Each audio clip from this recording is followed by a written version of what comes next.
Hello friends, എല്ലാവർക്കും welcome to info for life channel. അപ്പോൾ നമ്മൾ ഇന്നത്തെ വീഡിയോയിൽ പറയുന്നത് നമ്മളുടെ മണ്ണിൻ്റെ അസിഡിറ്റി അല്ലെങ്കിൽ pH ലെവൽ മെയിൻറ്റെയിൻ ചെയ്യുന്നതിനെ കുറിച്ചാണ്.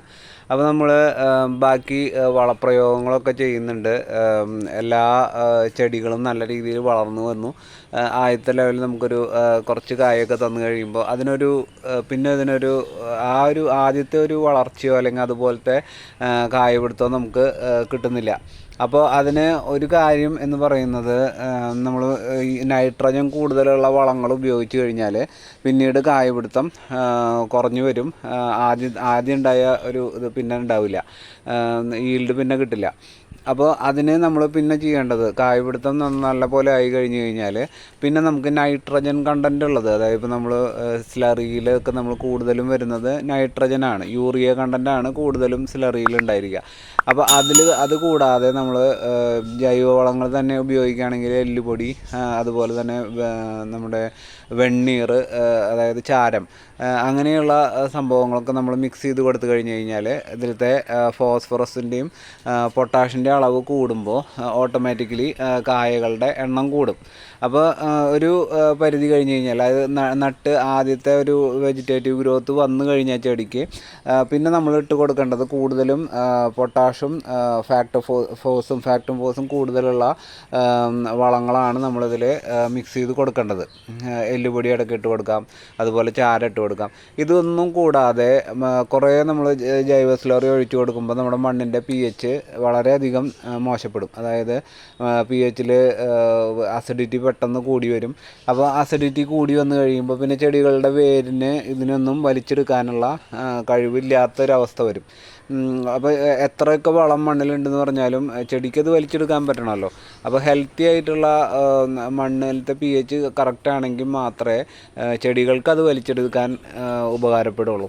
അപ്പോൾ അങ്ങനെയുള്ള സ്റ്റേജിൽ നമ്മൾ ചെയ്യേണ്ടത് എന്താണെന്ന് വെച്ച് കഴിഞ്ഞിട്ടുണ്ടെങ്കിൽ, നമുക്ക് ചെയ്യേണ്ടത് കുമ്മായ ഇട്ട് കൊടുക്കുക എന്നുള്ളതാണ്. അപ്പോൾ കുമ്മായം അല്ലെങ്കിൽ നീറ്റ് കക്ക, അങ്ങനെ പല പല വസ്തുക്കൾ, അതുപോലെ ജിപ്സം പൗഡറൊക്കെ നമുക്ക് ഇതിനിട്ട് കൊടുക്കാം. ജിപ്സം പൗഡർ അല്ല, ഡോളോമൈറ്റ് പൗഡർ ഇട്ട് കൊടുക്കാം. അപ്പോൾ ഇതൊക്കെ മണ്ണിൻ്റെ pH ഇമ്പ്രൂവ് ചെയ്യുന്നതിനുള്ള സാധനങ്ങളാണ്. അപ്പോൾ ഈ ഒരു കുമ്മായ ഇട്ട് കൊടുത്തു കഴിഞ്ഞിട്ടുണ്ടെങ്കിൽ മണ്ണിൽ എന്താ ഉണ്ടാവുക എന്ന് നോക്കാം. അപ്പോൾ ഇന്ന് നമുക്ക് കുറച്ച് കുമ്മായം ചെടികൾക്കൊക്കെ ഇട്ട് കൊടുക്കാനുണ്ട്.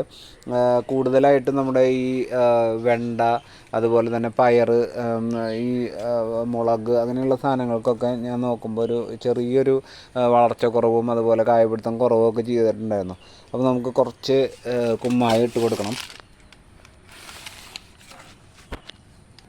അപ്പോൾ നമുക്ക് കടകളിൽ നിന്നൊക്കെ ഒരു 10 കിലോൻ്റെ പാക്കറ്റിലായിട്ടുള്ള 10 കിലോ, 2 കിലോ, 5 കിലോ അങ്ങനെയൊക്കെ അളവുകളിൽ കുമ്മായം, പൊടിച്ച കുമ്മായം തന്നെ നമുക്ക് വളപ്പീടികളിലൊക്കെ കിട്ടും. അതല്ലെങ്കിൽ നീറ്റ് കക്ക വാങ്ങാൻ കിട്ടും. നമുക്കത് വാങ്ങിയിട്ട് കുമ്മായാക്കി എടുക്കാം. അതൊക്കെ ആകുമ്പോൾ നല്ല ക്വാളിറ്റിയിലുള്ള പൗഡറായിട്ട് നമുക്ക് കിട്ടും. പച്ചക്കക്ക പൊടി കിട്ടും.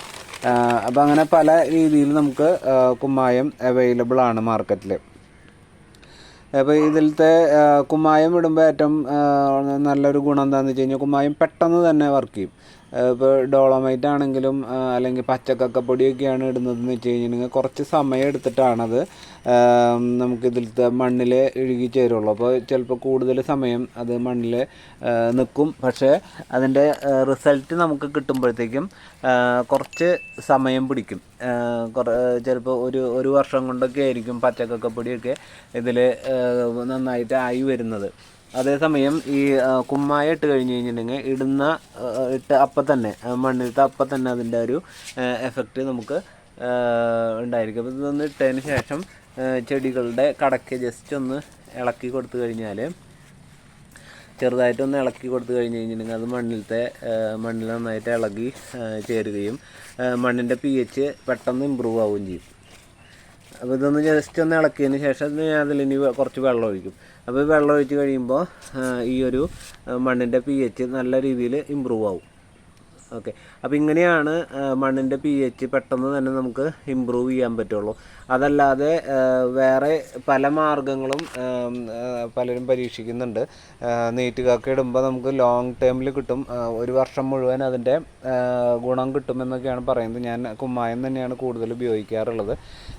കാരണം നമുക്ക് പെട്ടെന്ന് റിസൾട്ട് കിട്ടണമെങ്കിൽ കുമ്മായമാണ് ഏറ്റവും നല്ലത്. ഇപ്പോൾ ഇന്നിട്ട് കഴിഞ്ഞിട്ടുണ്ടെങ്കിൽ 3 ദിവസം കഴിയുമ്പോഴത്തേക്കും നമുക്ക് ചെടികളിൽ വ്യത്യാസം കാണാൻ പറ്റും.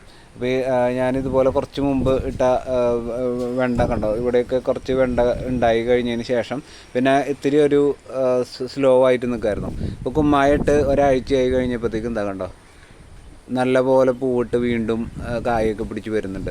അപ്പോൾ ഈ ഒരു കുമ്മായത്തിൻ്റെ പ്രയോഗം ചെടികളിൽ, പച്ചക്കറികളിൽ പ്രത്യേകിച്ചും വളരെ ഇമ്പോർട്ടൻ്റ് ആണ്. എല്ലാ ചെടികളിലും ഇമ്പോർട്ടൻ്റ് ആണ്. പച്ചക്കറികളിൽ അത് വിസിബിളായിട്ട് നമുക്ക് 2 ദിവസം 3 ദിവസം കൊണ്ട് തന്നെ അതിൽ വ്യത്യാസം കാണാൻ പറ്റും, മണ്ണിൻ്റെ ക്വാളിറ്റി ഇമ്പ്രൂവ് ചെയ്ത് കഴിയുമ്പോൾ. അപ്പോൾ ഇത് കുമ്മായത്തിൻ്റെ പ്രയോഗം അറിയാത്തവർ അല്ലെങ്കിൽ ചെയ്ത് നോക്കാത്തവർ തീർച്ചയായിട്ടും ഇടയ്ക്ക് ചെടികൾക്ക് കുമ്മായിട്ട് കൊടുക്കണം. ഇല്ലയെന്ന് വെച്ച് കഴിഞ്ഞിട്ടുണ്ടെങ്കിൽ ആദ്യത്തെ ഒരു ഗ്രോത്ത് കഴിയുമ്പോൾ പിന്നെ വളർച്ച മുരടിച്ച പോലെയും കായകൾ ഇല്ലാത്ത അവസ്ഥയൊക്കെ ഉണ്ടായിരിക്കും. അപ്പോൾ ഇത്രയാണ് ഇന്നത്തെ വീഡിയോയിൽ ഞാൻ പറയാൻ ഉദ്ദേശിക്കുന്നത്. അപ്പോൾ എല്ലാവർക്കും ഇത് ട്രൈ ചെയ്ത് നോക്കുക. Thanks for watching info for life.